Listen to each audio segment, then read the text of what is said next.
Sean, Dan. do you know what? What? If I had a hammer,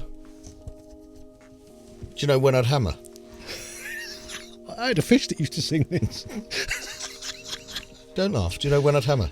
No. I'd hammer in the morning. Excellent. I'd probably hammer in the evening as well. You should. But do you know where? Where? All over this land.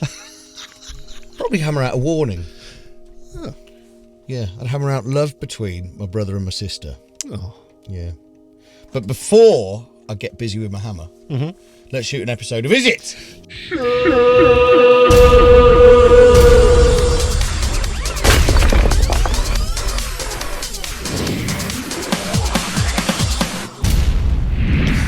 Come and praise people. Ah, yes.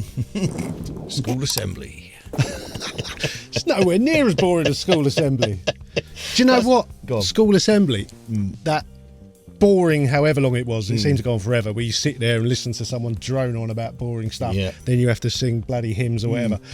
I got out of it thanks to audio. Did you? Yeah. At secondary school, we had an audio department. Not because you're thick. No.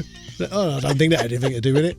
We had an audio department, and because it was quite a big school, the headmaster used to talk into a microphone over a PA system, and we used to listen to a piece of classical music every morning at the beginning of assembly.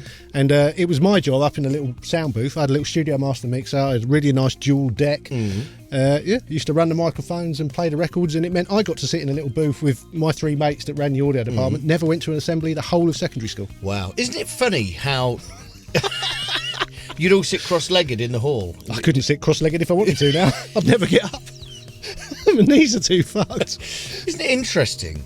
You know, when I went to school, if you forgot your PE kit, primary school, you had to do it in your pants and your vest. Yeah, I mean, that's abuse. That wouldn't happen now, would it? No, it wouldn't.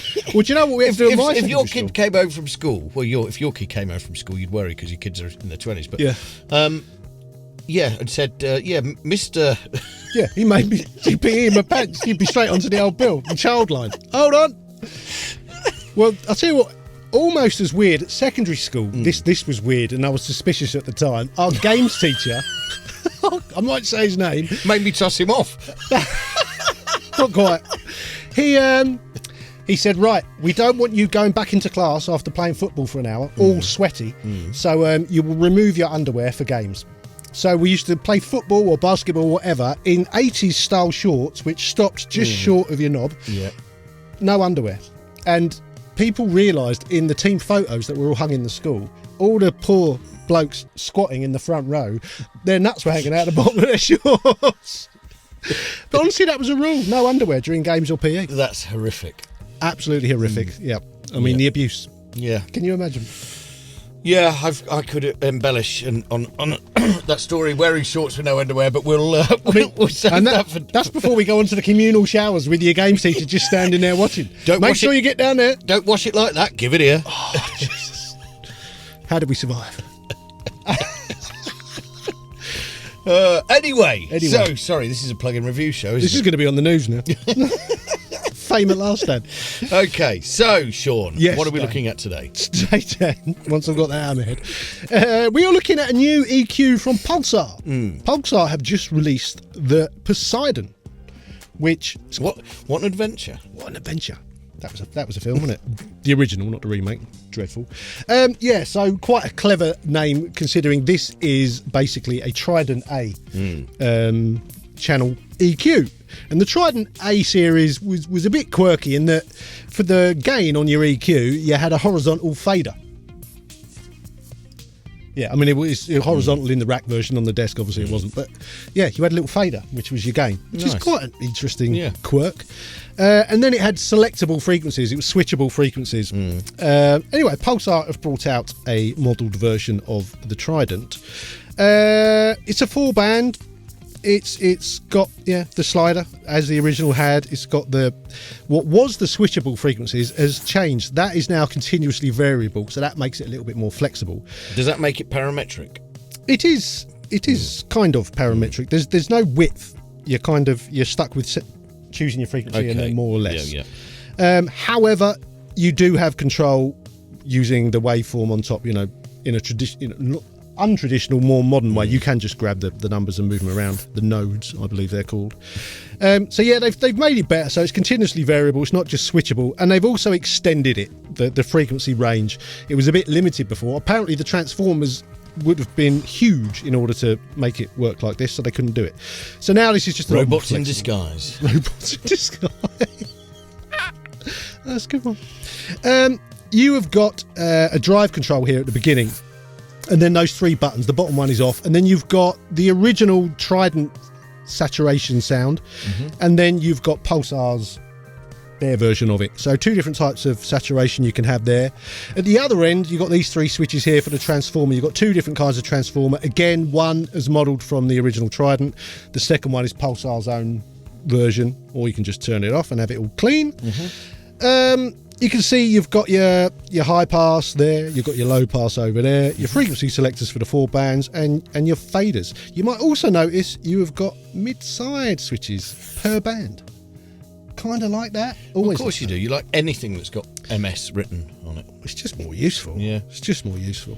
I mean, does the world need another equaliser? Well, this is it. I've seen a couple of reviews of this already where people have been bitching and saying, don't waste your money. It's just another EQ. We've all got loads of EQs. I would honestly say Pulsar make this. They make the massive passive. Yeah. They make the one that is basically the Massenburg, the 8200, and they make the W495. I've got them. They're all slightly different. I use them for different jobs, and this one, it does work in a slightly quirky way. I think the high pass is a bit weird. I quite like it. I like the fact that the shapes you get, because of the way it's built, are different. And if I'm mixing a record and I think I just want this to sound different from something else, this might be an interesting one to go for. I just want to use an equaliser that's got horizontal faders. Never going to happen. I understand that, but I also get that by using something that has a different interface, you get a different result. And that is quite often what I want. It's not a creative tool, it's an equaliser. I think that is a creative tool. Well, no, I understand what you're saying by that. I 100%. All plugins, we can do all of this with a stock plugin. We can get Pro Q3 or something like that and copy this pretty much.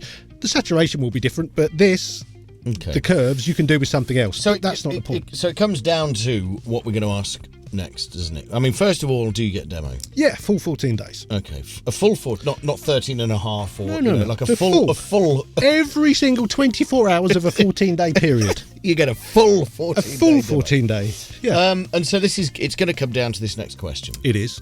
How much does it cost? The usual price is €99. In the sale right now, it's €59. Well, that's a reasonable price, isn't it? But I'm just not gonna. I can't. If you think you've got all the channel strips that you've got. Yep.